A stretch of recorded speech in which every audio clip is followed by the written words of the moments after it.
So now class, after that budget deficit, we are starting our new topic, that is balanced and unbalanced budget. Balanced budget and unbalanced budget. Balanced budget is that budget in which government receipts are equal to government expenditure. Balanced budget वो होता है कि जिसमें government receipts और government expenditure दोनों एक दूसरे के equal होते हैं, तो यानी कि उसको हम बैलेंस बजट बोलते हैं. Okay, so what are the merits और demerits of balance budget? Because balance budget have some merits and demerits also. So what are these merits? Government does not indulge in wasteful expenditure. यानी कि merits क्या हुआ कि government ने कोई भी extra खर्चा नहीं किया है. Next one, a balance budget ensures financial stability. It signals fiscal discipline in the economy. However, during the General Depression of 1930s, the policy of balanced budget was severely criticized. It was then that the following shortcomings of balanced budget were highlighted. कि उस time पे depression जो हुआ था, आपको पता है general depression हुआ था 1930s को, अपने ग्रेट डिप्रेशन को यहाँ पे क्वेश्चन भी आया था, है ना. तो पॉलिसी बजट बैलेंस बजट की क्या हुई, क्रिटिसाइज हुई. उस टाइम पे कुछ शॉर्ट कमिंग्स देखी थी कि डीमेरिट्स हैं बैलेंस बजट के, उनको हाईलाइट किया गया. जैसे शॉर्ट कमिंग्स क्या थे, डीमेरिट्स क्या है कि balance budget does not offer any solution to the problem of unemployment. कि बैलेंस बजट ठीक है, बैलेंस बजट हो रहा है, गवर्नमेंट अपना एक्सपेंडिचर और रिसिप्ट्स को इक्वल रख रही है, दैट इज बैलेंस बजट. लेकिन इसने कोई भी सॉल्यूशन नहीं निकाला. जो प्रॉब्लम है अनएम्प्लॉयमेंट की, उससे कोई सॉल्यूशन नहीं निकला. That is particularly when unemployment is linked with the lack of AD. तो इससे क्या हुआ, जो अनएम्प्लॉयमेंट है वो किससे लिंक हुआ, एडी की कमी से. It happened in most European countries during 1930s. Next one is balanced budget is not conducive to growth in less developed countries. Kick start of growth in these economies depends on a big push of investment. इससे क्या हुआ कि जो balance budget था उसने कोई भी जो लेस डेवलप कंट्रीज थी उससे क्या हुई, ग्रोथ हमारी कम हो गई. ठीक है ना. किक स्टार्ट हुआ ग्रोथ का in these economies depends on the big push of investment expenditure by the government. This often leads to deficit budget. उसको क्या बोलते हैं, deficit budget.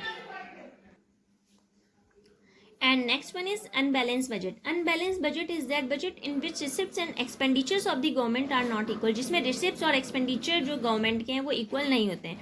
This may be situation of surplus budget और deficit budget. ये उस situation में होता है जब सरप्लस बजट होता है या फिर हम कह सकते हैं डेफिसिट बजट होता है. ओके, सरप्लस बजट और डेफिसिट बजट क्या होते हैं? सरप्लस बजट मतलब जिसमें गवर्नमेंट रिसिप्ट ज़्यादा है गवर्नमेंट एक्सपेंडिचर से. इसके मेरिट्स क्या होते हैं कि भाई सरप्लस बजट प्लस करता है इन्फ्लेशनरी गैप, एडी की डिमांड को कम करके, इन्फ्लेशनरी गैप को कम करके सरप्लस बजट इन्फ्लेशनरी गैप को कम कर देता है. ठीक है. AD is lowered on account of, या तो राइज होता है रेवेन्यू कलेक्शन में या फिर फॉल होता है गवर्नमेंट एक्सपेंडिचर. इन दोनों से हमारी जो एडी है वो इक्वल हो जाता है. ठीक है. डेफिसिट बजट क्या होता है, व्हाट इज डेफिसिट बजट? अच्छा, इसके डीमेरिट्स में, तो डीमेरिट्स पे एक बार देख लेते हैं. What are the demerits of surplus budget? Surplus budget tends to lower the level of AD in the economy. It is not desired during periods of depression. ये जो है डिप्रेशन के पीरियड में काम नहीं आती है. If surplus budget policy is constantly pursued by the government, अगर constantly pursued हो रही है गवर्नमेंट के द्वारा, तो AD क्या करती है, रिड्यूस कर देती है लेवल, जो कि अनएम्प्लॉयमेंट को कॉज करती है. अनएम्प्लॉयमेंट, द इकोनॉमी में B driven into a low level equilibrium trap. इससे क्या होता है, लो लेवल इक्विलिब्रियम ट्रैप में हमारी जो इकोनॉमी है वो ट्रैप हो जाती है. Okay. Next one is deficit budget. Deficit budget मतलब जिसमें गवर्नमेंट एक्सपेंडिचर ज़्यादा है और हमारा गवर्नमेंट रिसिप्ट से कम है. ठीक है ना. सो इसके मेरिट्स क्या होते हैं कि कीन्स जो है, कीन्स इकोनॉमिस्ट है, इसने रिकमेंड किया है कि डेफिसिट बजट की इंस्ट्रूमेंट है to correct the state of depression. Depression के स्टेट को करेक्ट करने के लिए. According to him, depression is that phase of economic activity when the level of investment is low owing to the low level of AD.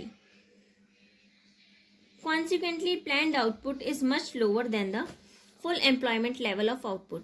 Unemployment becomes a national problem. Unemployment जो है आपको पता है कि आज के डेट में हमारी नेशनल प्रॉब्लम बन गई है.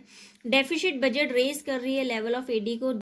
So directly by way of high government expenditure and indirectly by inducing greater investment and consumption expenditure by the people. Demerits क्या है? Deficit budget is not desired during periods of inflation. Deficit budget की जरूरत नहीं होती जब inflation का period चल रहा होता है.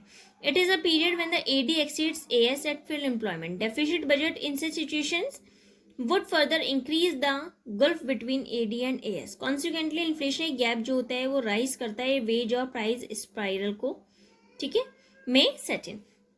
So this is the last topic for your chapter.